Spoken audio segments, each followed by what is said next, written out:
Namaskaram, everyone. Welcome back to the podcast. We have dear Claudia Akka with us. Namaskaram. Yes, Akka. So, thank you for being here, Akka. It really means a lot to me. So, a pleasure and an honor. Yeah, before we go into the podcast, I would just like to tell the audience the audio format will be available on Spotify and other platforms if you want to listen to the audio. So, Akka, with your permission, shall we go into the podcast? Yes. Yes. So Akka, please, we would, we have contacted a little bit over Instagram. I see your post. I really love it. But Thank you so much. Yeah, but we would like to start from the very beginning, like from your childhood. Like, if I'm not wrong, you're a transformational coach, right? Like a spiritual healer. Well, I call myself that, but even though sometimes I'm like, they're just names, like that doesn't make you who you are. But what are you gonna call yourself? You have to call yourself something of something. Right. So then we'll start from the very beginning when you were a kid, if that's okay, like from where you are. Definitely. Yeah. So what would you like to know? Yes, from your childhood. Yes, like what you did from where you are, like your childhood. Oh my like goodness. To know about that. You know what is so funny? Like I was doing my practices this morning, and then it just kind of came to mind. So first I will say, okay, my name is Claudia, right? I'm a transformational coach, emotional freedom technique practitioner. I love to help women and just transform because I've struggled myself. And I feel that I have transformed with all the tools. I don't think there's one that can help. I think there's a bundle, and I think it never ends. Transformation. Right. You can say transformation as of now, but next week it can be like, wow, this is so much more, and next month and next year, and so on and so forth. So I don't think it ever ends. And so I'm really fascinated by this kind of journey, by my journey and my client's journey. And it just gives me this power and strength to keep on wanting to do this and offer this to people because it's so possible. It's so possible. And we think that other people can do it and we can't. Right? So this brought me here, but I'm actually Romanian. Oh, is it? Okay. You didn't ever know who I was. So I'm Romanian, and I grew up in Romania. I came to Canada when I was 18, which makes it like about 22 years ago. I'll be 40 this year. And I grew up there with just being like Orthodox, right? That's my parents are Orthodox. Most people are Orthodox. Kind of just my parents working and me being at home with my grandmother who had like legs issues. So she would kind of mostly be at home. She wouldn't like check on us or be on our bottom to see what we're doing, where we're going, right? So I kind of grew up free to do whatever I wanted with my friends. And I had like a group of friends, my neighbors, and we go to each other's house and we just be free all the time. And in my meditation today is so funny. I remembered how I was running barefoot and I didn't have like much. I had very little, right? But I remember I had probably like a pair of slippers that were bigger because my mom used to always buy me like bigger clothes, bigger shoes, a few sizes bigger so we could have them for a few years. So I wouldn't like to wear them, right? So I remember like walking on barefoot, and we had this road that was like mud road, but it had some stones too, rocks, right? And I used to remember like being so hot on the rocks, but jump from one rock to another rock to another rock. And it used to be like glass, broken glass. And I remember quite a few times I cut myself on my foot and my toe, and I would just like not even have plasters or anything like that, just kind of like let it heal. And that was so cool. I just remember like it was so intense, that freedom. I'm just like jumping around and not having any, like, you're not thinking of anything when you're a kid. You don't plan, you don't think what am I going to eat at dinner. You just, when you're hungry, you go eat. So it just kind of, I was noticing that freedom. It was so interesting. And we don't get to do that as grown-ups. We don't. We forget how to do that. It's one good to do next. What's next? What's next? What's next? Right? So I love that about my childhood. I remember that freedom. And I look at my kids now. My daughter, she's 11 and my son is 7. And living in Canada is completely different lifestyle. Like I see them playing a little now with this pandemic. They're all playing with masks. If they're playing, sometimes they're allowed, sometimes they're not allowed. It's such a different childhood, so different, so different. And my kids, I can say they have everything, like they live that fancy lifestyle because the mommy and daddy worked for that, right? To offer them a great, amazing lifestyle, which I didn't and my husband didn't. But I don't think they're I think they're missing out, like how we used to live, like just be like that free. Here, everything is like boundaries and ask for permission and do this and do that. Yeah, so it's very, very different, the childhood of today with how it was before. Yeah, so I remember that freedom and it really like filled me up. I think that would be something to work towards, just kind of experience more of that and have that perspective of life, just live from that perspective of freedom, because actually we're always free, we think. So do you still do that? Do you go out and jump on the rocks barefoot? Yes, I do. Well built, looks good. Garden in style, it's called. Yes. Gardening in style. Perfect day for gardening. I do. I love to go barefoot. So here in Canada, it's like -30, -40 degrees sometimes in the winter. And I have a sauna, which I love because I like to sweat and it's good for toxing and detoxification. So I would go in the winter time, -20, 30 degrees. I would go barefoot in a bathing suit outside and take cold showers after I come out of the sauna. And my husband would be like, what are you doing? You're going to get sick. But I just feel to connect, So I do that even in the cold season, even though it's like for a little bit, I just go put my feet on the ground and I go back. But in the summer, I do it way more because I have a backyard and we live just right by the lake. So I take my kids there. I make them walk barefoot. Actually, now they're like, Mom, can I take my shoes off? I'm like, yeah, sure, do that. Let's go. It's cold. Walking in the forest. Everyone is barefoot. And my brother is here.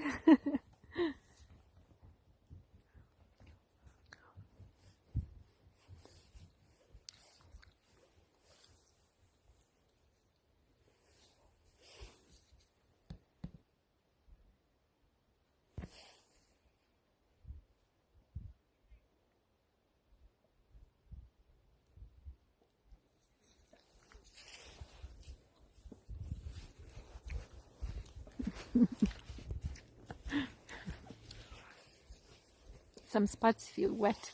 Yeah. Oh my God, they're so majestic.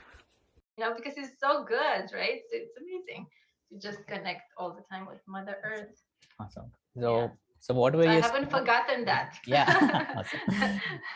So what were your school and how does it work? School, college, is it same like India? How does it work? Oh yeah, pretty much the same. Yes, difficult school. I'm sure it's like India. So my husband is like Indian background, West Indian, but he's from Trinidad. He was born in Trinidad, but I guess from generations they came there. So we talked about, we have people who live in India and from India and who came here. So the kind of school system is pretty much the same in Romania. Very, very intense. Very intense. So I grew up like that, very like studying. I would come home. But the thing is this, okay, the way I grew up, my dad was an alcoholic and my mom was an alcoholic, but not by choice. She didn't have a choice, right? She had to work. So she was working like really physical men kind of work and 3 shifts, okay? That's why I said I used to be with my grandmother at home and I have a brother who's like 3 years older than me, but we didn't like really get along. So I used to hang out with my friends, my girlfriends, my neighbor friends. So that was fun for me, but we didn't have like a structure, like someone to be with us. That's why we're free. We're free to make mistakes. We're free to support the consequences after, right? Get in trouble. So my dad was more strict, very strict like that. And it was kind of a lot of suffering and trauma, like kind of experience with a dad like that. He's a great man, but once he will drink for sometimes even for a whole week, and it will just be pure terror. And when it came to school, like I struggled with this because I was like a great student till I would come home and I would just not even eat. I would want to do my homework. I literally remember like learning ABC.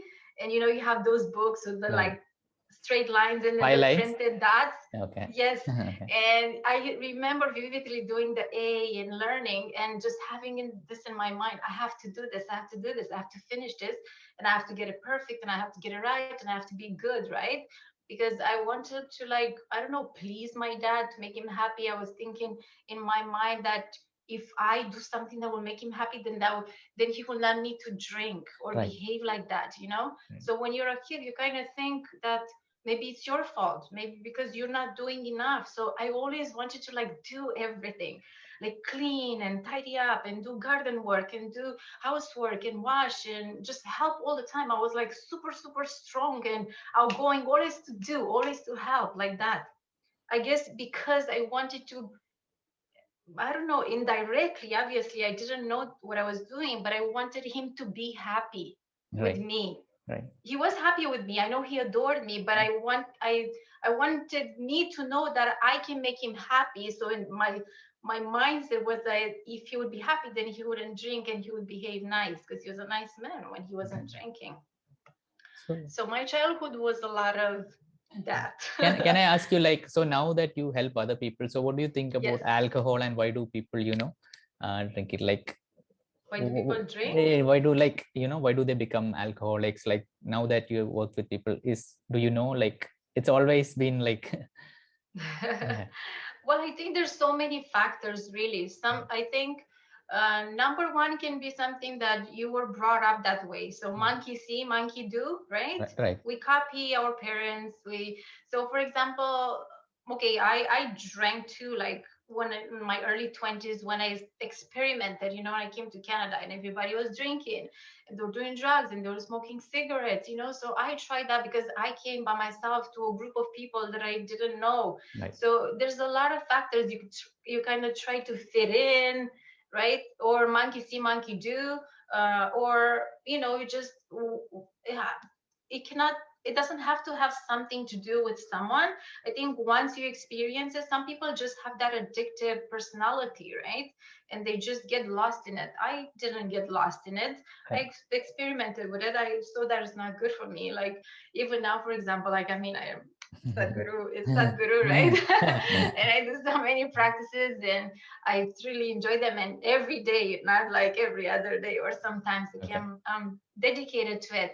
But sometimes I say now, if I would get together with my friends, they would be drinking. So I will have like a drink or two, and then I'm like stressing, I'm calculating 12 hours. It's like 12 hours is not enough. I leave like almost 24 hours in between until I'll do my practices, So it depends how you approach it, right? So you can still drink, but how much do you drink? How often do you drink? Like it's so many factors in them. And why do you even drink? Do you drink just for fun, just to socialize? Or do you drink because you're trying to drink something like some trauma, some depression, some unhappiness and stress and all that? Some people, they're just like, that's the hangout. Let's go drink. Right. It's like, let's go talk, let's talk is like, let's drink.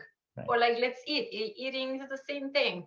So there's a lot of factors, I was the happy case that I didn't end up alcoholic like my dad. My mom didn't like drinking, but she would drink, she would have some drinks, but no, she wouldn't drink like to get drunk or anything like that. So I guess it all depends. And once you grow up, I think it's your entourage as well that influences a lot of that. And how strong you are, and what you really like. If you're strong enough and you really know yourself and you know who you are, in a sense of like what you want to do, accomplish, stuff like that, and you don't go into copying people or trying to, copying is a lot of, especially for girls, for women, I think. I'm not a guy, so I can't really tell, but for girls, I need the women's perspective actually. Yeah, so yes, I think you can tell us that. But for girls, once they go into that puberty, like, so my daughter, for example, she's almost 12. She'll be 12 in August. So she's gorgeous. She's almost, I think she's going to be way taller than me, but she's like up to here, right? So she's only 12. She's drop dead gorgeous, not because she's my daughter, but she is. But now she's thinking, oh, how she looks, how she like that hair. She cut her hair from like, up to her waist, up to here, because her friends did, you know. She wants to wear what her friends wear. But then at home she will be different. She talks different with her friends than she talks to me. It's like a completely different person, different voice, different attitude, different gestures, everything. So they get into the copying mode and not good enough mode, and that's a trap. And probably guys get into that Definitely. trap too, Definitely. to some extent. So I mean, we're not any different, Right. women, men, boys, girls. It's just different body. Yeah. So Akka, now like into your college days, it would be great. Like what, and did you always want to become, you know, like this, a coach into the spiritual path, or like what did you want to do when you were in college? Like, was there some other ambition, or like how was it? Yeah, so my dad used to always wanted me to be a police officer, right? Oh, okay. So I kind of like aimed for that, to be a police officer. But there were in Romania, there was only like 25 spots in the whole country for girls. Okay. So I gave that up. So then I went for like foreign languages university, but the same, there were very limited spots. So basically you had to have 100% target tests. There was 100%. nothing under 100%. There were children that they had 100%, and those children got in. So I failed in that. Okay. Fail means what? So like even if you get 99%, it's a fail, right? Yes, because there were people who were perfect. Right. You can't beat that perfection. So and then I went to law. I went to University of Law. So I did 1 year in law, and then I came to Canada. Then in Canada, I went to college and to marketing. And I had a lot of anxiety in showing up in front of people and talking. And that kind of was because of my past, a lot of stuff from my past. Like I remember, because of my alcoholic dad, right? I used to study, because we went back to school thing. I used to study, but I never understood why I can't remember 100% everything. So I was like 100% student, but then sometimes I will get 99, let's say, or 99.9. So basically at the end of the year, I was like the second one, because I got a 99 instead of 100%. So I struggled with that. Like, why, you know, or I struggled with, how come I studied so many hours and I was really involved in studying, like really involved. And I guess in India, the same, like, you don't get to have a choice if you want to study, they smack you or something. So you're like even scared of teachers, you know, you got to study. You're either that kid who doesn't give a shit, or you're that kid like, oh my God, I better study, I better know, I better do it right, you know. So I was like that, but I liked it too. So I studied, but sometimes I wasn't 100%, right? Because my dad would keep us up all night in terror, wanting to beat up my mommy, trying to save her and all that stuff. So now I think, oh my goodness, if I look at my children, what a great life they live. If they would have been through that, how would these children show up in school? You can't show up 100%. So I'm looking as my inner child, like my little me, and I give her so many things, and I told her so many times that she was so brave. I don't know how she did all of that, how she showed up, but for so many years I criticized her because I thought like, well, you wasn't 100%, you know, like how weren't you 100%? Why weren't you capable and able to be 100%, right? But how can you when you're at home is pure terror and you don't sleep all night and you have tests the next day and you have to, how are you going to get 100%? How are you even going to concentrate to remember that? So I've done it, and now I don't think I would be able to do it. I swear I wouldn't. The truth is I wouldn't be able to remember anything if I'm stressed or upset. Like if you have to study something word by word or concepts, it's impossible. So how can a little kid do that? Because we're so powerful, right? We're so powerful and so capable, and we just move forward because we don't really think too much ahead or too much back, right? Right. We get traumatized, but we still move forward, which is amazing. Cool. So we're talking about school. Sorry, college. I lost good the thread. It's when you lose the thread, we get the nice parts. Yes. Yeah. So I think it's nice for people to know that we all struggle, right? Yeah. And a lot of it comes from our childhood, not that in adulthood doesn't happen. And trauma struggle, it's in so many ways. It's not like you were just raped or you just had a car accident. No, it's so many. It's Right. you can even watch something on TV and get traumatized. You can even look at a picture or hear something, a noise or whatever, and you get traumatized. So trauma is so complex in so many ways, and we suffer. And what I call inner child, I don't know if you know, it's just a term of actually acknowledging that little person, you know, that child that went through all of those things, you know, because we think that, well, it's in the past. Right. But then you want to be who you want to be now. You want to behave in a certain way. You want to do certain things. You want to accomplish certain things, but you don't know why you can't. And it's like me, you know, like I told myself so many times, like, why weren't you good enough? Like, why weren't you 100%? Like, what was your problem? You know, why weren't you like getting 100% on all tests every year? Why did you like do less than that? You know, so basically I was like not good enough, and I was stupid. I was just not smart enough, and there were others who were great and amazing and poof like this intelligent, and I was never intelligent. I could say I could know some stuff, and even now I say the same thing all the time. I always say I think I just know something, but I don't really know, because I purely feel that I don't know. So it's still like and we never know anything really. We get to experience little bits, but some people are so confident that they know their shit, like they know their shit, like wow. I could never say that. I could never say with like absolute like wow, you know what, I really know this. I will never say anything like that, because I feel that even though I think I know something, I think there's so much more to it that you can't accent it, like you can't speak it out, you can't express it, right? Right.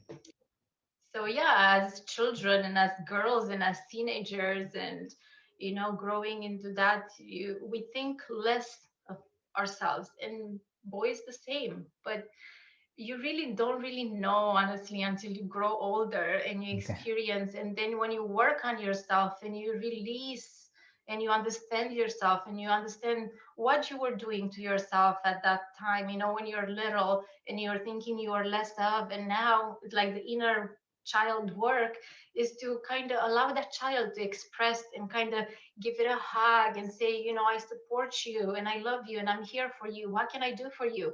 And kind of create an experience of whatever that child needed then, which is you, right? And kind of offer it that in your mind, in your imagination, and you shift the energy shifts. That's the work, right? And once that's, it's like you want to think of that memory, but once you create it and recreate it, and then you acknowledge that it was okay, and you can't even remember that memory like that. It's like it's God, you know. Now you can remember the one that you recreated, and it's so beautiful because that meant you healed, you know. That meant that inner you, that little child, can go on as energy, because we're all energy, like, right? We're remembering, but what is that? It's energy, right? You know, I was thinking, like, the other day, one of my friends, she did something that I don't like, let's say. Okay. And then I was thinking, and most of the stuff come in my meditation. I'm trying, like, Claudia, meditate, focus. But thoughts still come, right? All the time. So it was like this. It was like, she's just energy. She's not physical. Like, whatever she did or she said, she can touch you regardless, right? Right. So I was just seeing it as energy. So I'm like, what am I going to do with this energy? This energy can be me only if I make it a part of me. Right. So I can just see it as my thought and acknowledge it as my thought and release it and let it go to do its thing as a thought, but not try to stay in a space. Oh my gosh, she said this. Oh my gosh, she said that. I wish I would say this. I wish I would do that. Oh my God, but I'm right. And I know, and it's the truth. And you know, you get into that cycle, and that cycle is vicious. Right. But do you know this at 20? No. Right. Do you know this at 15? No. because we have to live, we have to have these experiences. And then when you come to a point where you understand that there is more and you want more, you want to experience more, then you know you follow that, which takes you into healing work. And healing work, I don't want to say just Sadhguru because it's our guru, but it's huge regardless. But I find that every single like healing way of however it comes into a person's life is not to be judged as that's the best one or that's the worst one, you should have done better, you could have done this or that. I think it's just like just life, and you just go and you do this one, then you do this one, then you do this one, then you do this one, and it all depends of your entourage and your interests. And when I struggled with, for example, like showing up as who I was, right? As my real me, because I wanted to like be like my friends or impress my friends or just kind of fit in, not even that to impress, but to fit in, to kind of feel accepted. Or like people would ask me, so what do? You know, what's your interest and stuff like that. Because I'm thinking, oh my God, here you go. If I'm going to talk now about healing and about energy, about yoga and meditation or chakras, you know, like how I started many years ago. Oh, chakras, ooh, what is this? You know, it's energy and these points and these colors, and they do this and that, and crystals. And, you know, it's like every single one, it added to what I'm experiencing right now. Right. If I would not have done the crystals interest, the chakras interest, the what is energy interest, what is the emotional freedom technique, you know, like Reiki, energy healing, and other different healing modalities. If I would not have done those or one of them, I don't think I would have been able to experience and live from this space that I'm living of today, you know, right. And do like Shambhavi Mahamudra, yes.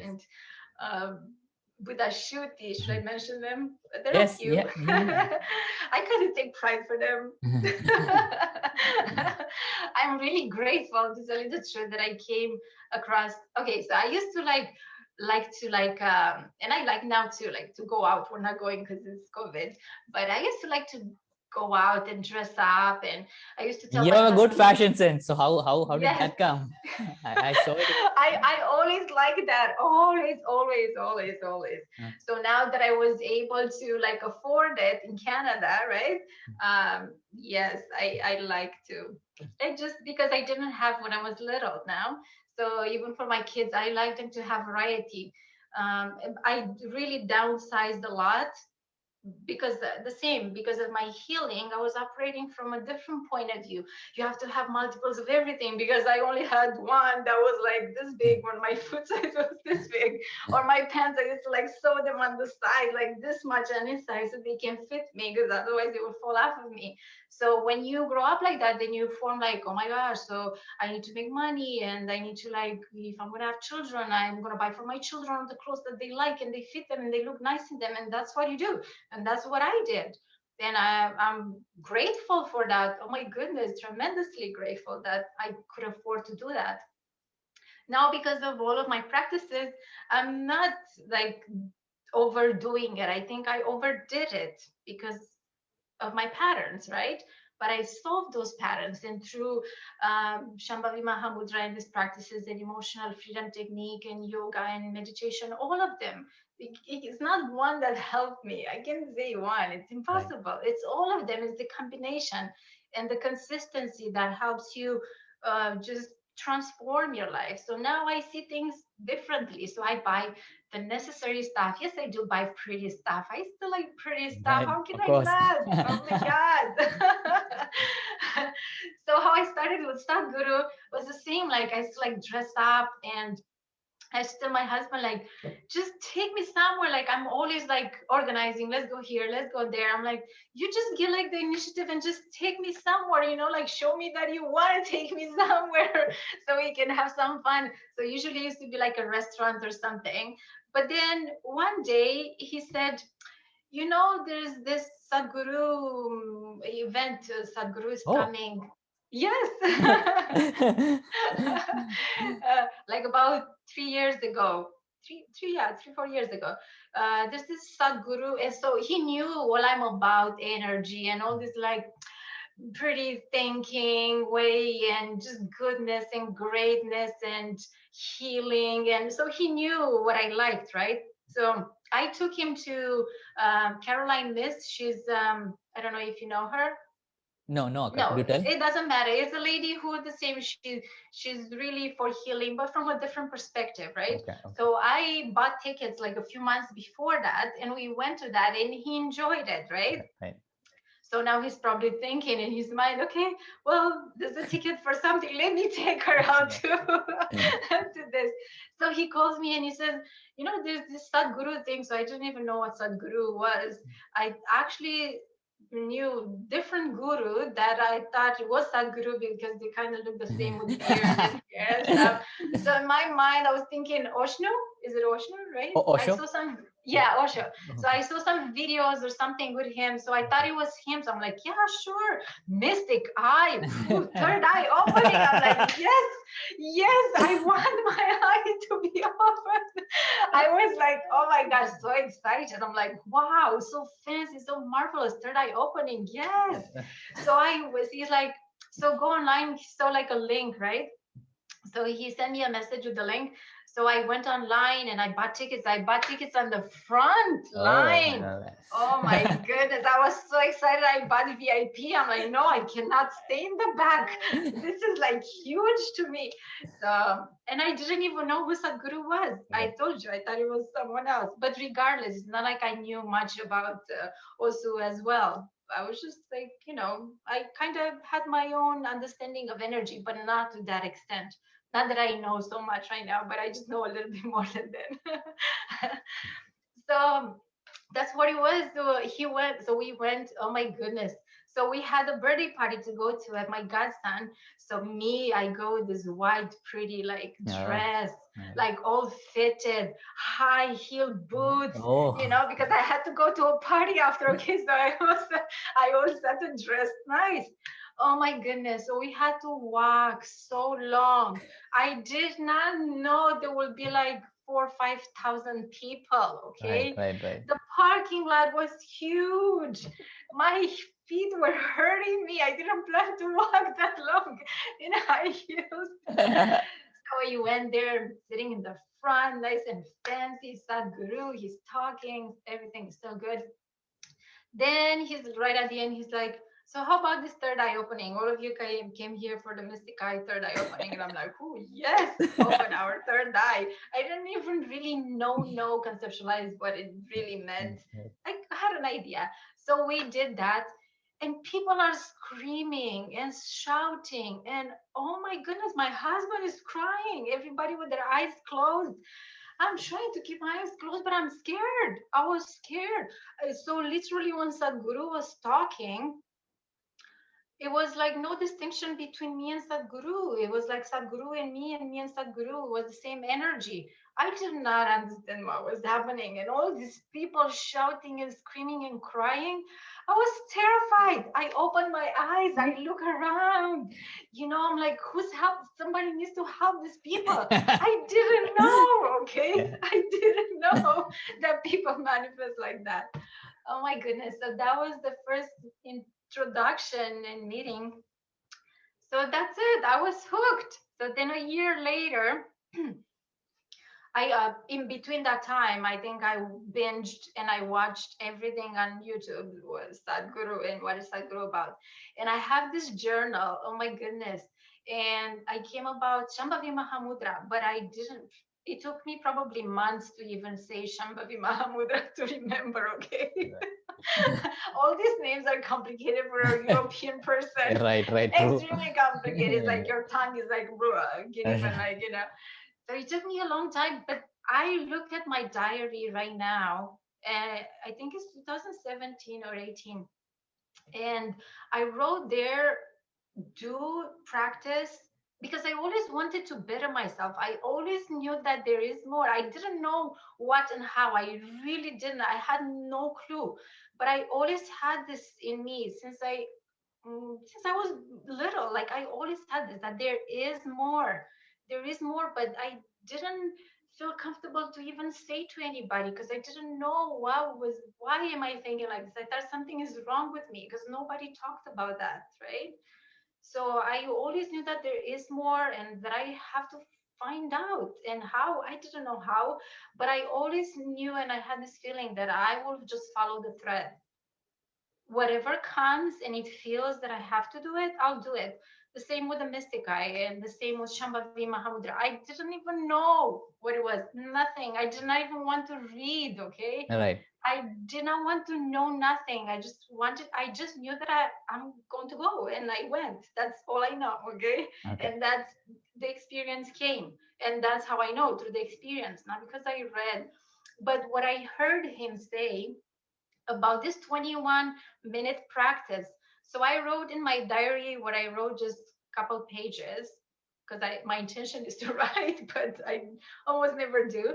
But I wrote that, okay? And I said, do this 21-minute practice. And blank for 2 years or 3 years, okay? Because I didn't know how, okay? I didn't know how. And obviously it's an initiation. I didn't even know that there was an initiation, but my intention was there to do this practice. How is that even possible if you think now 4 years back? Right. How? Right? Right.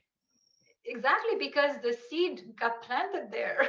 That's why. Yeah, how it happened. The seed got planted, and I watered it in my own unconscious way, not knowing anything way. I watered it and it grew somehow. Now I can say that because I look back, right? Right. So I wrote that, and even like, let's say a few months ago, I came across that and I'm like, oh my God, I wrote that years ago. I wrote that and now I'm doing it for almost 2 years, you know? So yes, Shambhavi Mahamudra, oh my God, oh my God. Now I knew that people scream and yell and shout, okay, from the mystic eye. So how was your Shambhavi initiation? Yes, so there's Sadhguru who said, I remember he said this, don't, if you came with someone close, so of course I took my husband, I'm like, yes, so I came across, so now I was all binging Sadhguru, I was saying, and then I come across to Inner Engineering Toronto, November 11th, 2019. Oh my God, that's my son's birthday, November 11th. And I'm like, oh my God, can I go? Because I have to like, oh, you know, my children, I can't leave my children the birthday. God forbid, I'm an imperfect mother, right? Because the way I was raised, and now I want to do everything for and with my children. So then I have this in my mind, should I go? It's his birthday, you know? And then I called my husband and I said, Sadhguru is coming in Toronto November 11th, and I want to go. And I said, I don't know if you want to go, but I want to go and I want to pay because I want to gift it to you. So me, I'm like sugar making my way into it because it was like almost $1,000, right? It wasn't cheap. Right. So I'm like, oh my God, maybe he's going to say it's too much money or something. He's going to say no. So I'm like, I'm going to buy this for you, for your birthday and for my birthday, because we're both in December. So I'm going to gift this to us. You know, I kind of approached him like that. But he was already into Sadhguru way before me. He knew about him. He's Hindu, right? So he had way more knowledge of Shiva. I didn't even know who Shiva was, you know, like, no, because I was raised Orthodox, right? So I said, you know, I'm going to buy these tickets and we're going to go, and it's 3 days. You know, you have to go 3 days, and I had to find someone to stay with my children. I had to drop off my children to different places with different people. But I said, listen, I want to go. Like, I have to go. So I will do whatever it takes to go. And this is a mom who doesn't leave her children with anybody, okay? Like, oh my, I'm obsessed with my children. I diminished my compulsions, okay, for the last couple of years because of the practices, but really like obsessed and like, oh my God, forbid that something would happen to them, because things have happened to me. So how about to them? So I have to be there for them 24/7 and with them. So this is a mom coming from that strong place that now I find different people to have my children for 3 days, okay? So I can go see Sadhguru and Shambhavi Mahamudra. It was huge from so many points of view, right? Right. it was a blissful experience. So then when Sadhguru says, if you have someone who's like close to you that you came with, just move around so you can have an experience. And he was like, so, and keep your eyes closed and mind your business, in the sense of, if you hear people scream or yell or whatever they do, don't mind that. You just stay with your eyes closed and do your thing, do what I'm telling you to do. Right. When he said that, I felt like a mountain was lifted off my shoulders, that my husband is not going to be close to me, Right. to like, for whatever reaction I might have, Right. you know, because you don't really feel that comfortable. So when he said that, it really made me feel super comfortable that he's not going to be close to me. If I cry or scream or yell, I didn't know what was going to happen, but I knew that people did that. So I'm like, maybe it's going to, something like that's going to happen to me. I didn't expect anything. So, yeah, I did cry, and it was a mind-boggling experience, but I didn't like bam, you know. But after that, it was just pure bliss. And then when we finished, we went to eat something, and I was telling my husband, you know, I'm going to do these practices every day, okay? So at the beginning, you have to do it twice a day. Right.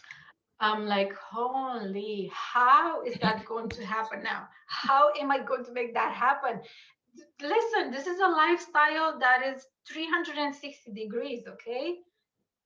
Almost literally, you know? So it kind of felt at the beginning that everything evolves and evolves around the practices. And even now, I feel like I live around my practices. Right.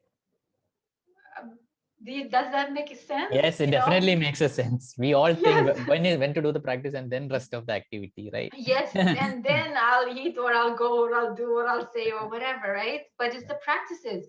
Like Sadhguru brainwashed us, I'm telling you. And I'm joking. So yes, it was kind of challenge. Like, I was super excited, okay, and super like, I'm going to do this, you know.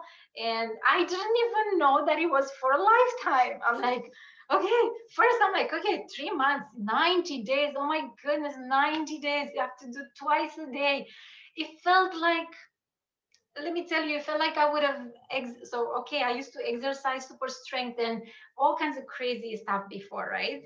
And it felt like I would have done that times 100, okay? That much it felt, but it was such a little time. Right, true. 35 minutes, Yeah. let's say, altogether. Yeah. But it felt like I would have done 5 hours of the most intense workout that I've done. Right.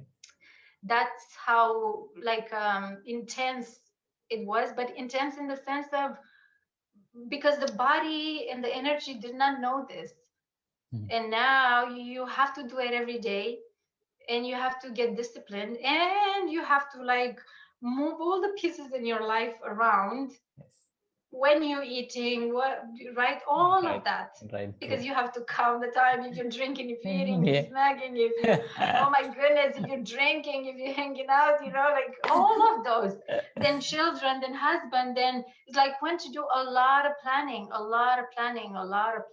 It was, because it really does shift everything. I feel that out of the most, it makes you disciplined, but discipline in the most purest way, that this kind of discipline, it just shows up in your whole life, not just in that 30 minutes practice. Right. You know, that's what I found the most impactful. So from Shambhavi Mahamudra for like, let's say a year, yeah, I think a year. Then I hear the word karma. So everybody, karma is like, wow, what is karma? Karma is you've done something bad, Right. and it's going to come back to you. That is karma. Right. So you live a whole life, oh my God, and you're thinking, I've said and I've done, oh my goodness, so what's going to happen to me? Bad things is going to happen to me because of what I said and I've done, right? And then I come across karma, and I have this feeling that karma is way more, it cannot be just that. It cannot be that someone's coming to get you, you know, and kill you or take you down just because of what you did or what you said, right? So then I see Buddha Shuddhi, and I read about what Buddha Shuddhi is, and I'm fascinated because by now I live kind of like this fancy life, but it's not 100% me, you know, it's like 50% me, because I still like to dress pretty and I like to go out and I like to dance and I like to laugh and say silly, stupid stuff. I'm not like, wow, saint, and just meditate and stay all day and bow and bow and bow. You know, I do all that, but I do it as a discipline, as a practice, and then I go on with my day and I allow myself to live, you know. Um, but Buddha Shuti was like, just came karma. It's gonna dissolve your karma. That's it. Hack. Shortcut hack. My karma is going to get dissolved.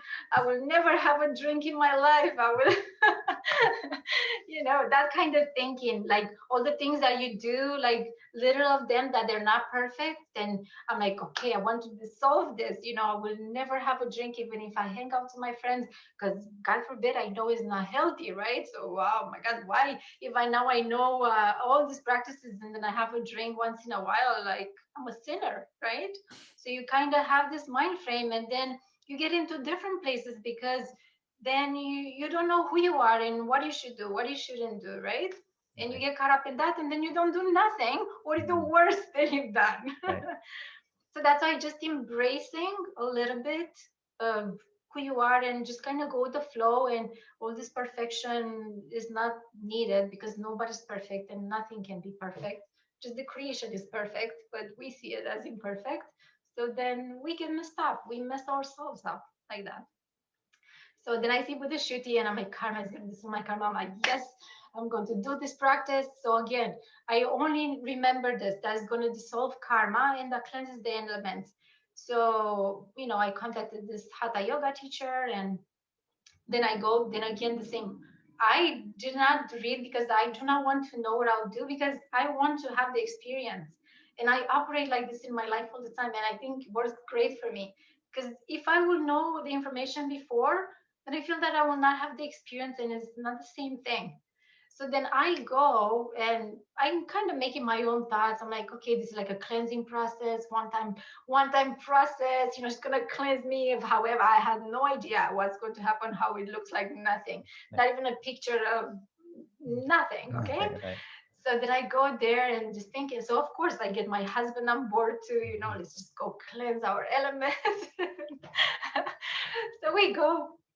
Boom, great experience. Now you have to do it every day. Every day. Complete this Another mandala trap. again. I'm Another like, trap. oh my God, again mandala, you know, like 60 days mandala. At least this one is 40-day mandala. So I'm like, okay, it's more doable. But then you still have to do it. But it's such a pleasant practice. Like me and my husband, we have no problem in doing it. We love doing it because it's so powerful. But then nothing is enough now, right? You have to go to the next one, Suriya Kriya. Then work on my husband again, because now I know what I want to do, okay? I know I want to do these practices. I know I want to do more. But my poor husband, you know, he's working 6 days a week, 12 hours a day. It's like a lot for him, you know. He's struggling with doing them all. Like the intention is there, but the time and the energy is not there. You know, when you come home from like 6, 7 o'clock at night starving, you have to do practices that are intense. It's, you know, he's done it, but it's challenging. Right. So for example, right now from doing Shambhavi Mahamudra and Buddha Shuti and Suriya Kriya and Angamardana, he kind of went down to just Buddha Shuti and Shambhavi Mahamudra because it's a lot. It's just a lot. So you have to, you know, be okay with that. But me, because I'm at home with the kids, so I wake up before them. So I do my Buddha Shuti, Shambhavi, Suriya Kriya, Devi Dandam, and Simba Kriya.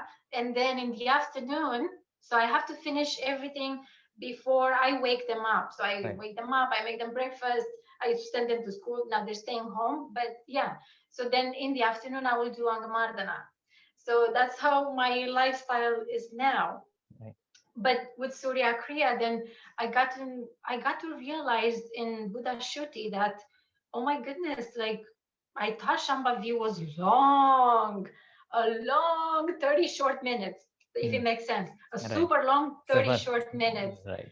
because your life evolves around this practice. Yeah. What you eat, what you drink, what you True. do, where you go, you know, you have to. I used to go camping, so I had to take my mats with me. People are looking at me like, what the hell is she doing in the woods, you know, like breathing like that and chanting, what you know, people used to say like, I see you do that. I'm like, oh my God.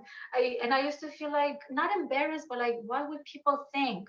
You know, it's weird. They probably looks like awkward what I'm doing, right? And I used to think like, should I do it? Am I going to be able to do it? So you have all these thoughts process around everything and the way you do it because of these practices, but they're amazing, right? So I think that it really helps to like shape you as a person and kind of you clear so much shit that you are okay with who you are, you know, and you're strong into, hey, this one going to breathe like a crazy woman here. Look at me, judge me, but I'm still going to do it, okay? Because I know, and I don't have to explain to you why I'm doing it. I'll just do it regardless. You can look at me and judge me, okay? I'm at that point rather than before. I wasn't at that point. I will overthink what others would think or say, right? So for a long time, I didn't even tell my friends what I'm doing because now I told them and they are looking at me like awkward, really awkward. Like, oh, so what do you, why is it that you meditate and do so many practices like 2.5 hours a day? Yeah. So what do you say to that? I can say this, well, I'm not watching serious movies, okay, every night. And I'm not drinking, okay, I'm not smoking, I'm not doing drugs. I don't hang out like that just once in a while. We get together with friends and stuff and we celebrate stuff. So I said, well, that's my time, you know, that's your time. You do all of this stuff, okay? So that's why your time is busy with doing that. But my time is busy waking up in the morning so I can do everything, all these practices before everybody wakes up, and then calculate again when I'm going to eat so I can be able to do my other practice in the afternoon. And then I can't drink or whatever, because then tomorrow morning I'll do it again. So, you know, that's my thought process and that's my involvement. So now is where you put your energy, that's what you're going to get, right? What you're getting involved with. So Suriya Kriya again created even more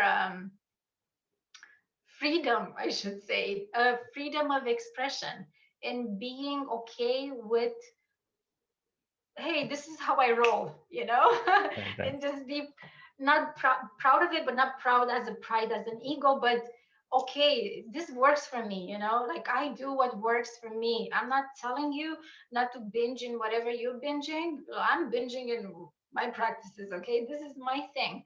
So I came to accept myself that this is what I am about, and this is how I will roll, and this is what I will express and say, and doesn't matter who says what, because we only have this life to live as of what we know right now. But just in this form as of right now in this lifetime, at least I'm okay with just being me. Right. And I don't care who says, well, that sounds woo-woo or that sounds whatever. How I feel is that how you feel, right? Why do you suffer? Why are you in depression? Why are you taking anxiety pills? Why are you drinking? Why are you smoking? Why are you taking drugs? I'm not doing it. There must be a reason. Because of what I do, all these practices, and not just all these practices, okay, that are with Sadhguru, taught by Sadhguru, which are all the clearing that I've done before. Emotional. So I started with homeopathy. Okay, I paralyzed one day when my son was 1, and ever since, so let's say 6-7 years ago, ever since I'm in a mission for greatness and feeling well and healing, because I've healed in so many ways. And how can you not, you know, like when you see you feel better, how can you not go like grow on that path? It's like, you know, there's no brainer. Right. Who doesn't want to feel good? We all want to feel good, but what methods are you using? Are the methods that you're using helping you or making you worse? Are depression pills helping? Yeah, they do. You know, they interfere with your chemical balance and stuff, and they kind of balance it. But Do they fix the root of your problem? Do they fix the root of your childhood? Do they fix how you were feeling like 20, 30 years ago, or even 5 years ago or a year ago? No, they don't, because they're not healing that. They're just making you in the moment balance a little bit more, but then the effect is off. Then you're in the same trap. You're basically in that trap regardless, in that prison, but you just kind of take a psychedelic and like, hey, I'm good, for a few hours or whatever, but you're still in that prison. So basically, until you're not healing and open the doors of that prison and break free, you're always going to operate from those traumas and beliefs and emotions and everything that you need to heal. So all this like homeopathy helps in a way, like it's a snake venom. Actually, that was my remedy. So it really helped me kind of balance all this. So my homeopath used to say, Claudia, you're up here, like energy, like she said, I am down here, I'm with my feet on earth.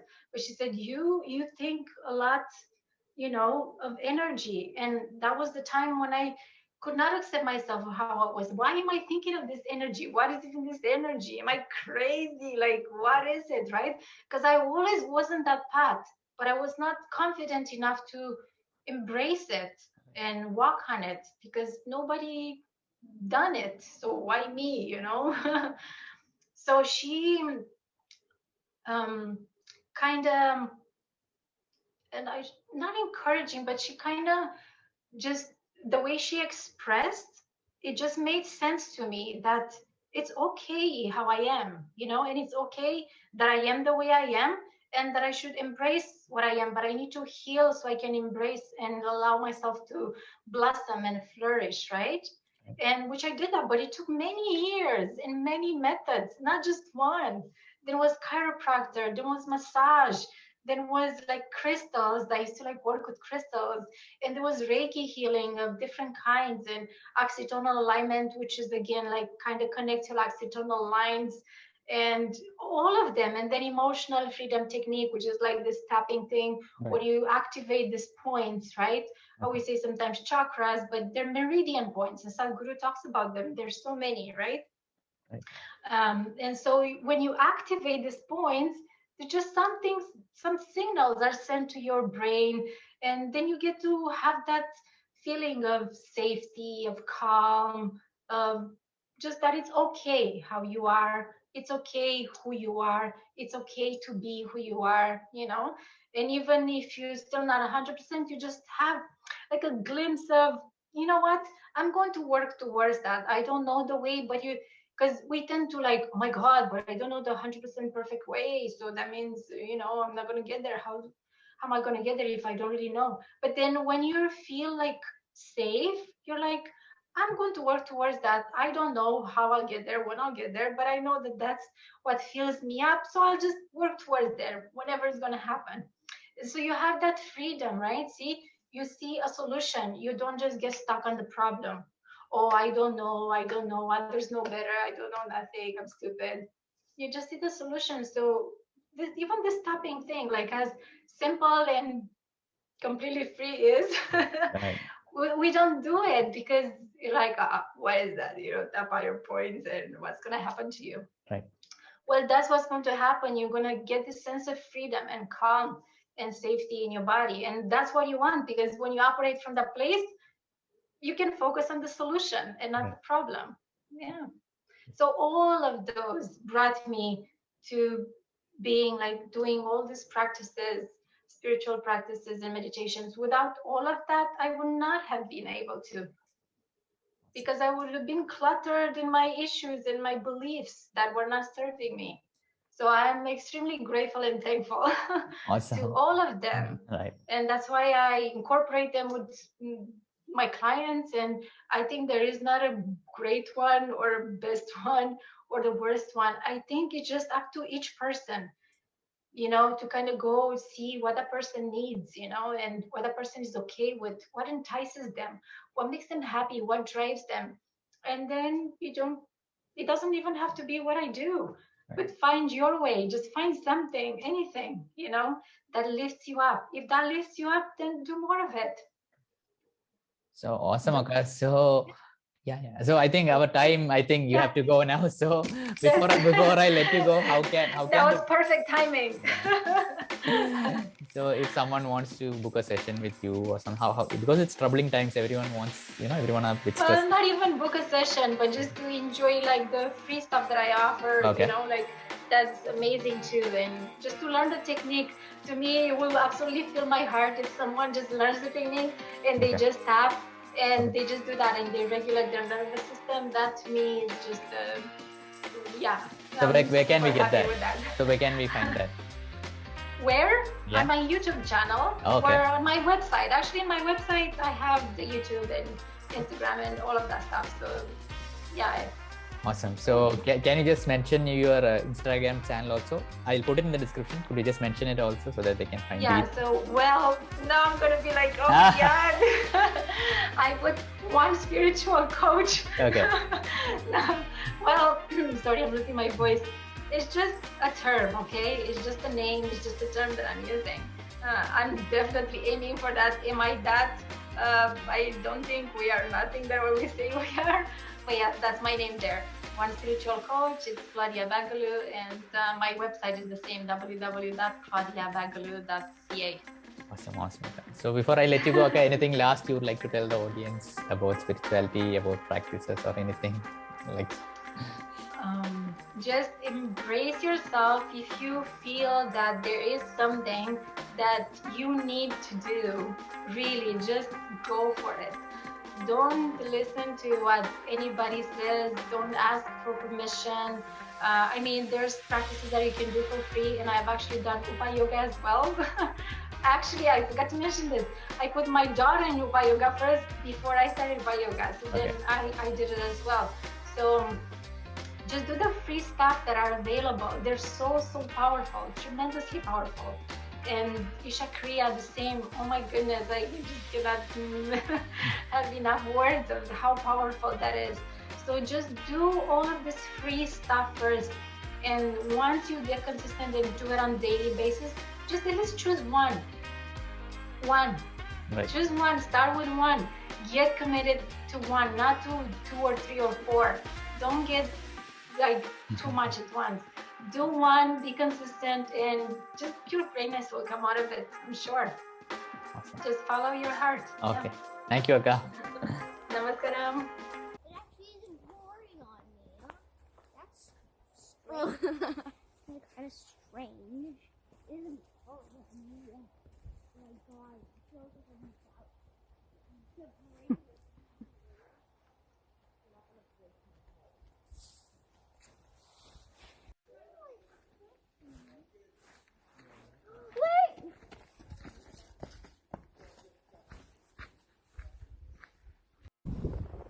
And here I have 2 monkeys climbing on trees. And now they want me to go climb. Which one, Vanessa? That one. Okay. Here. Let's see what I can do.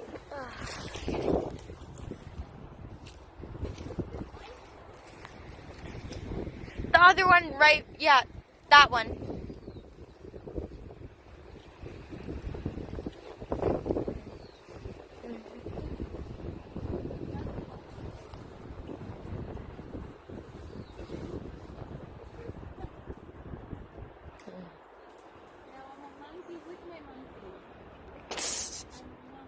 Monkey for monkeys.